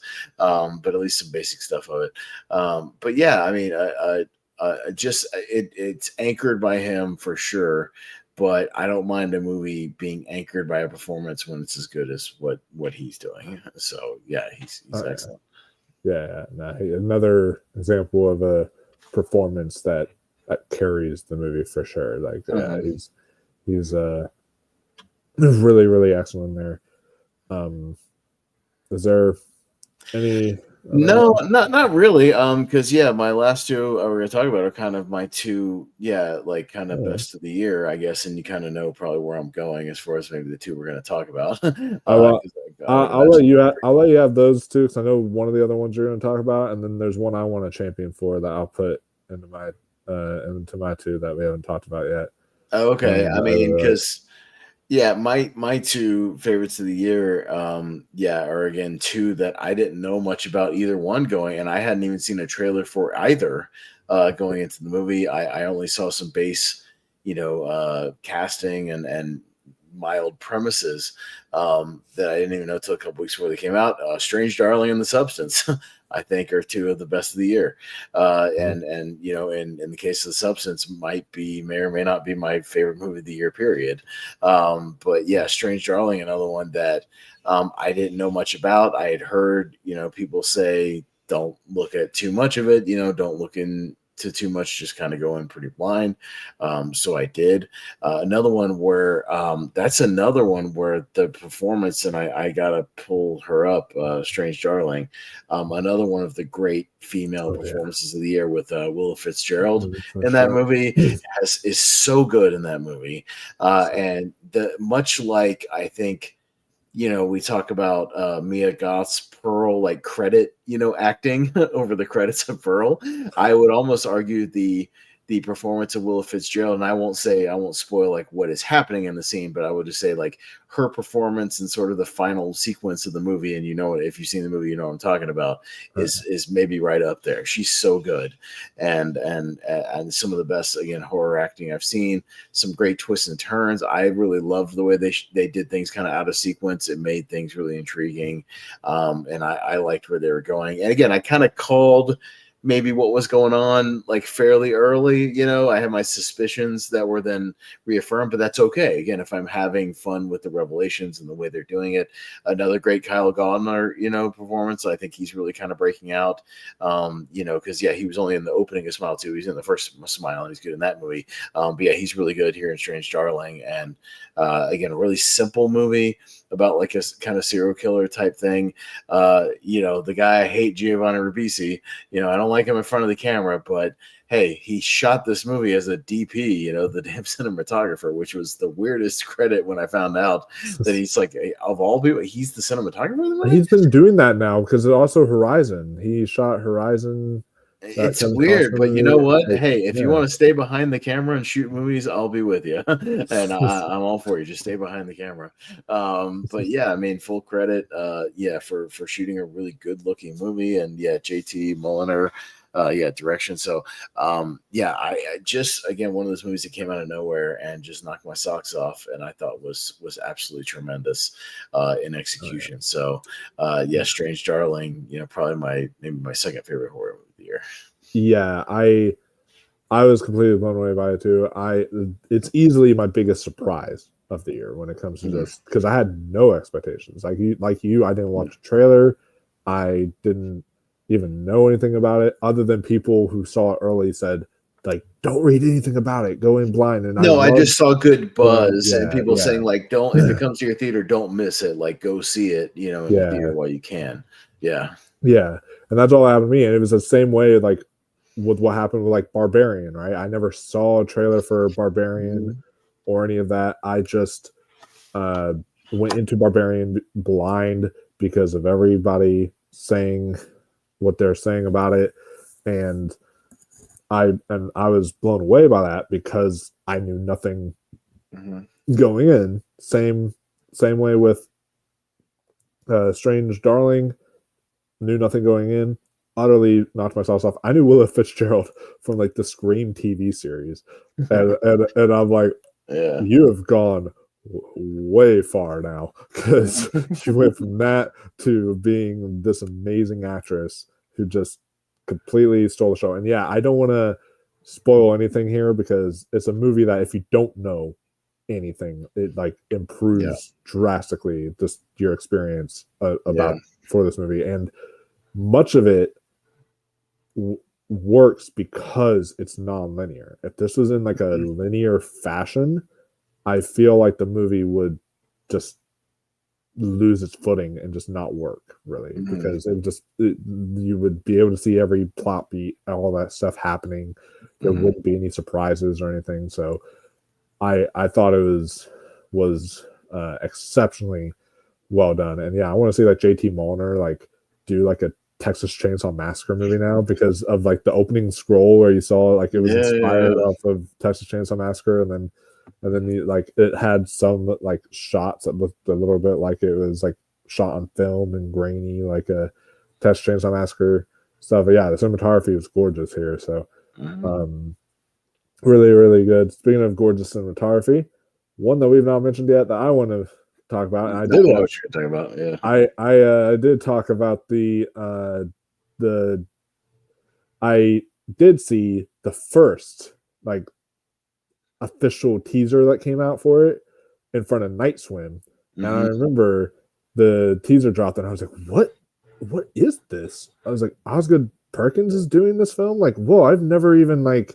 Whoa, I've never heard of this. And it instantly shot up to being like my most anticipated horror movie because of just the trailer behind it. Like, this is an example of marketing done right, and that is Longlegs. The movie did super, super well. Like on a 100, it made like $100 million or something at the box office. It was like the highest grossing Neon film to date.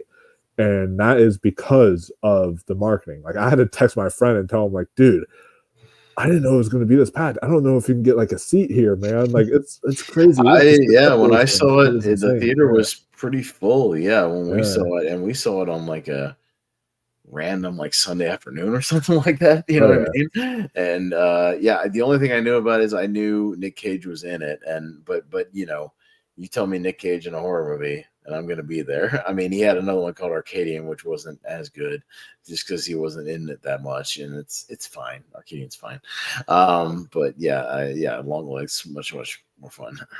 Oh yeah, no, and I thought Micah Monroe was fantastic in here. Giving a kind of more subtle and subdued performance here, and I thought the whole Easter eggs of like the little demon that you can find like 19 times in the movie, I thought that was kind of interesting. And yeah, just the way it all came together was really cool. And yeah, the marketing, like I said, they had this is dedication. They had something where they made like a fake website that you could go that like talked about text messaging stuff, birthday murders that you could explore. They had stuff like where you can call Nicolas Cage like on the phone or whatever, and it's just a creepy voice or whatever. Like, yeah, it was all just expertly done there, and like, yeah, marketing is important, guys. Market your films right, and you'll make a lot of money. Like this is, and I felt like it was really really solid. I definitely liked it a lot, and it's my second favorite horror movie of the year. I loved it, and it was terrifying and creepy, and really good. Yeah. No, and do we talk about the substance now? Yeah, we can talk about the substance. Because the substance rules, and it's still my favorite movie. Not just my favorite horror movie of the year, but my favorite movie of the year. Another one where it came out of nowhere and just blew me away. I didn't know much about the movie until about 2 or 3 weeks before it even came out. I didn't know the movie was coming. I didn't know who was in it. I just remember seeing it was coming soon to one of my theaters, and they had it on their website, Wolf, of their coming attractions or whatever, and it just said The Substance, starring Demi Moore, about she takes some substance and betters herself or whatever. I didn't know much about it. I didn't even look up the trailer. I went in almost completely blind, other than a few cast members and a brief description. I didn't know what was up. Started hearing rumblings about people dropping the words body horror, which always will intrigue me and perk my ears up. I go, ooh, body horror. I like body horror. And then people started making comparisons to The Fly and Society. Somebody dropped Society. I was like, Society? Ooh, Brian Yuzna? I was like, ooh, I like this. I like the sound of this. And, people were dropping these things. I was like, okay, so I'm definitely hyped for this now. And it came out in Regal, and holy shit, what a ride. I mean, this movie is an experience. It's an experience from start to finish. A complete body horror, insane experience where you don't know where it's going from scene to scene in the best possible way, as far as how, when you think they push the buttons as far as they can push it, they keep pushing it again and again and again and again. And she breaks all the rules in this movie, but also with, again, a good story, some good performances, some very strong. So Demi Moore just won the Golden Globe, so that's awesome. Again, I like when horror gets a little bit of recognition, so I appreciate that. Because I didn't know if they would go for stuff like this, because it gets pretty wild, especially in the third act. Obviously, I won't even go too much into it in case people haven't seen it, but it gets wild. But again, gorgeously shot, man. The cinematography of this movie's insane. The way it's just directed, some of the scenes even just showing hallways and the houses and the way they shoot the TV shows, just tremendous, and a very simple movie with a small cast, but just one of my biggest surprises of the year, as far as the movie just came out of nowhere and just kicked me in the ass. And I thought it was so great, and that again goes to boost the ratings of the movie when it's a movie I know almost nothing about, and I can go in and just be blown away and just kick me, and it's amazing. So yeah, I love The Substance. Really great. Yeah, I remember when you got out of this movie, I've not seen a reaction out of you like that on how you were testing me, being like, holy fucking shit, dude, holy fucking shit. Like, yeah, you gotta see this movie as soon as you can. Go see it. Yeah. And this is the second year in a row that we both have the same number one horror movie of the year, because it's just last year was When Evil Lurks, this year was The Substance. Just banger horror movie that's just so creative and unique, and what it's doing. It's not scary, but it's like a really good satire. Like, it is giving you a really good message in there for like, I've had women who straight up have, like, that I'm friends with, who have straight up called me after they saw the movie and was like, this is really deeply affected me, because like I've had men in my work that have treated me this way and all that stuff. Like, it's really starting to have like a cultural impact in there, while also just being so wildly bonkers and imaginative and crazy. And yeah, Coralie Farge, the way she directs this, I was a fan of hers since she did Revenge back in 2017, which is like a French bloody revenge movie. If you've not seen it, definitely recommend it. But I've been a fan of hers since that movie, and I was like, okay, show me what you got. She gave me this, and I'm like, I will be there day one for anything she does now. Yeah, whatever your next project is, I'm there. Yeah, I'm in. She directed the hell out of this movie, and And I was Like, glad to see that the movie did okay domestically. I think it was oh like yeah, what $15 million budget, made about 20 million here, but it made total worldwide like 78 or something. It did very well something like overseas that. in Europe, so it picked up steam over there as well. So again, I'm glad the movie was profitable and successful, which means she'll get probably at least the same budget to make something else, which is great, and maybe even attract some other stars, great actors that she could work with, which is very, very cool. Have her pick of people that will be, especially since to me won the Golden Globe. People are going to be going, oh shit, like maybe here's a person to work with. Yeah, so I'm very happy for anytime horror can get a little bit of recognition here and there, I appreciate that. And yeah, so I'm there day one for whatever you got next. Bring it on. And I'm so happy when a horror movie can be near the top, because while When Evil Lurks was not like my number one movie overall last year, it was in my top 5. It was like number 5 or something. I loved it. Yeah. And that was another one that came out of nowhere that I didn't know much about. I was recommended to it, by John Marr, like one of our friends in the community here, and he was just like, "Bro, go see this movie. Don't read anything about it. Just go watch it." And luckily, a week or two later, it came to my Regal, and I was like, "Hell yeah, I'm in!" So and it was great. So it was the same situation too. Again, I didn't know much about it other than 2 or 3 weeks out, and just went into it blind. So I'm glad it's doing well. I know it's doing pretty well on digital, I think, because it's available for like rental and buying on digital. It'll be on Blu-ray, I think, in like 2 weeks or something, very, very soon. The Blu-ray's coming out. So yeah, I gotta get that one, get on that and get it pre-ordered. And yeah, hey, congrats to Mubi for getting on the map with this movie. MUBI, the weird, goofy streaming service that not many people have seen stuff on, that I've only ever heard advertised on like the Pure Cinema podcast, just here and there. But hey, they financed or got behind this movie, and it was a gamble that paid off. So congrats. Oh yeah, and hey, speaking of movie, another shout out to one that I watched this year too, which was Humanist Vampire Seeking Consenting Suicidal Person, which was a weird title, but like Mubi put that out, and it's something I watched this year, and I was like, it's a French horror coming of age comedy about a vampire that was like really, really good.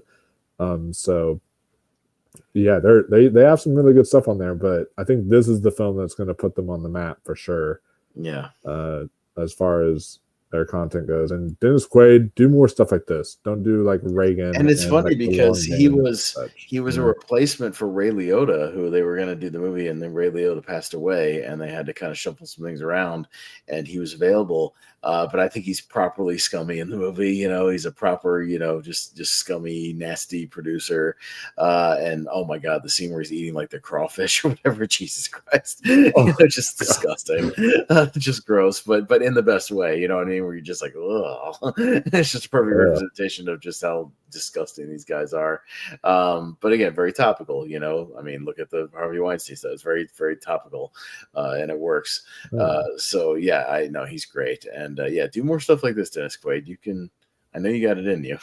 quit doing Reagan and like these goofy like Pure Flix movies, and get back to stuff like this. Exactly, and that scene was gross. But that was like the most tamest scene in the whole movie. It just gets even grosser and grosser and grosser as it goes along. And it's just, if you're not a body horror fan, this one's not going to be for you. But man, is it definitely something that, it's up near the top of my like entire list as well. I absolutely loved it, and definitely the best horror film I've seen this decade so far, like that we're in, of the 2020s. So. Hell yeah, guys. So that pretty much is like a wrap on all the. Now we didn't get to talk about every single one, because there's so many horror movies that we have seen, and there's horror movies that we haven't seen. Like it's like we missed It's What's Inside on Netflix. We missed a few other ones on there that we will get around. I missed Cuckoo. Yeah. I know some people were mixed on Cuckoo. Oh yeah. I did see Cuckoo. It was pretty solid, pretty decent. Okay. But that's one I watched, but again, didn't really bring it up because there's just so many horror movies to highlight in a year that you can't really get to all of them. But we really wanted to highlight some of the major ones that really stood out to us, and overall, 2024, really solid year for horror, and I'm really excited to see what 2025 has in store. I mean, I think the 5 that I'm most looking forward to in 2025 for me, as far as horror movies go, would be Presence, The Wolfman, of course, and then the Final Destination Bloodlines. Really excited that we're getting a new one there. Predator Badlands, and then probably the new like Until Dawn movie. I know video game adaptations aren't really like the best, but I'm curious to see what they do with something like an Until Dawn movie and see how they play that. So no, I would also throw in 28 Years Later because I love both. Oh, I forgot about that. That trailer is a banger. Sure. Yeah, that trailer is great, and I'm looking forward to it. I'm also a huge Final Destination fan, so I'm finally glad this one's finally getting out of there because it's been too long since we've had one of those, man. 2011 was the last one, man. It seems like so long ago. I'm looking forward to getting another one of those. We got a double dose of kind of Nosferatu-ish stuff with The Bride and Guillermo del Toro's Frankenstein. So Maggie Gyllenhaal's The Bride with like Christian Bale and so and then Guillermo del Toro doing his own version of Frankenstein. So that seems pretty cool. So I'm down with these kind of old school adaptations because you had that of The Wolfman too, and we're getting like 3 like kind of old school almost like Universal monster movies coming out to go on with Nosferatu. So I'm down. I mean, I'm a huge Saw fan, so another Saw 11 coming out, like I'm fine. I love me some Saw. And then there's a movie out there that's been screened at a few festivals that I know got made kind of organically through like Indiegogo. I don't know if you saw, they put out a trailer. It's called Waves of Madness. It looks really interesting. Oh, interesting. I'll have to look into that afterwards. Yeah. It's a side-scrolling zombie action movie. Oh, so they made it look like a side scroller, like video game comic booky kind of thing, where everybody's just kind of in the center of the screen, doing stuff. And it's set on like a cruise ship or something like that. But it's called Waves of Madness. And if you look up the trailer, it looks really interesting. Now, it could either be really fun and exciting, or it could be very gimmicky and get old after 30 minutes. I don't know. We'll see. And could be like in a violent nature. I don't know. But I know they started screening it at horror festivals these past couple of months. So it is out there. It is ready. And so I hope it gets some kind of release. I don't know if it'll get I don't think it'll get a theatrical release per se, but maybe it'll at least pop up on streaming, or maybe Shudder will pick it up or something like that. So, check it out.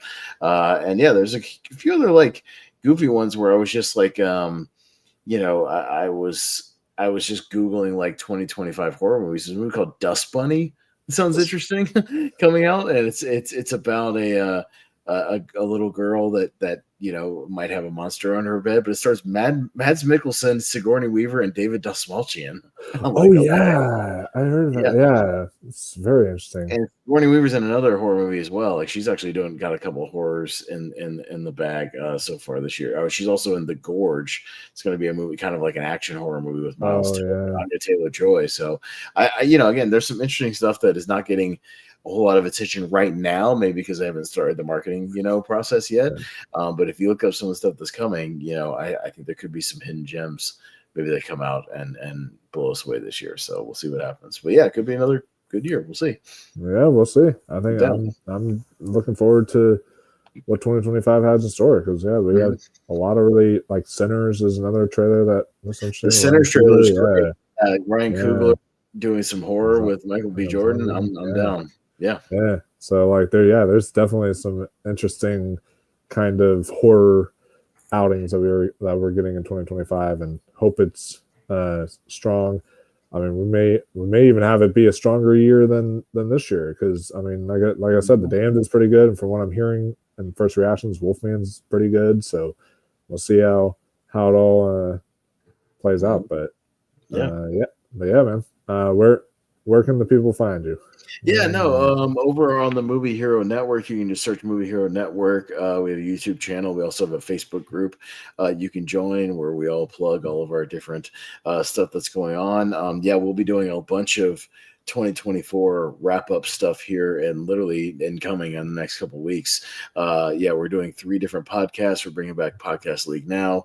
Wolf will be a part of pretty much all 3 of those. Because we'll be starting at the bottom and working our way up. So we're going to do a fun, just worst of 2024 roundtable, top 12 sort of thing, bottom 12, if you will. Podcasts. We'll be doing that this coming Monday, actually. So Monday the 13th. So you can tune in for that, and Wolf will be on there. And then, the 2 Sundays following that will be building up because we'll be doing like an outside the top 12, just sort of honorable mention type roundtable. But it'll be like this, where we're not going to maybe like rank and, just number them, but we may just be throwing out movies that we feel maybe deserve a shout out, deserve some love, maybe didn't, that just missed our top 12, but are worth a look, one of those movies we want to recommend.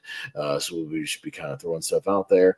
And then when we get to the actual 26, we'll be doing our top 12 best of 2024. Wolf will be on there, myself, JPO, Richie Goodacre, and Jordan Anderson. So we'll be doing all that, and then we'll have our 3-part 128 movies of 2024 tournament as well. So we got all kinds of stuff coming up this month. So check us out. And the link is in the description box below, so you guys can subscribe and check out their stuff, and you'll see me on there for a lot of the videos on there. And we've also got coming up another monthly mistake for you guys.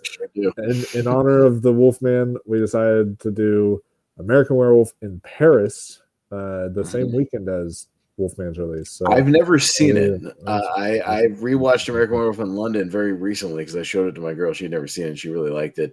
I've never seen Paris, so I don't know. But it's always a weird thing when it's on every streaming service on the damn planet for free. That's always a weird sign of like either they just don't care, or I don't know, because it's on Peacock, it's on Prime, it's on Plex, it's on Pluto, it's on Vudu, it's on Crackle, it's everywhere. It's not hard to find. But I've never seen it, but I've heard it's bad. And there's already a drinking game, I think, online that I found for it, so I thought it would be perfect. Somebody had already published one on a website, so there's one out there, but it'll be perfect because it'll come with we'll do a hopefully good wolf movie with Wolfman. Again, we're hearing positive things about it, and then maybe do a really bad one. So we'll see what happens. So that should definitely be a lot of fun. Of course, I got my my worst of the year list, best of the year list, all that fun stuff coming up on this channel as well. That you guys can stay tuned for, and I'm going to be giving you guys a Wolfman review when that does come out, so y'all can definitely stay tuned for all of that and much more. Thank you all for watching this video. Make sure you like, subscribe, share, because we do this every year. We'll come back next year, do this for you guys again, so make sure that you subscribe to this channel so you can check it out, and we will see you all in the next video this month. And until next time, stay classy, my friends, and keep on watching those horror movies. Why is my mouse acting up? Literally, it is like we need to call Russell Crowe to do another exorcism movie on Wolf's Mouse. there you go. Now it's available to work. But we will see you all next time.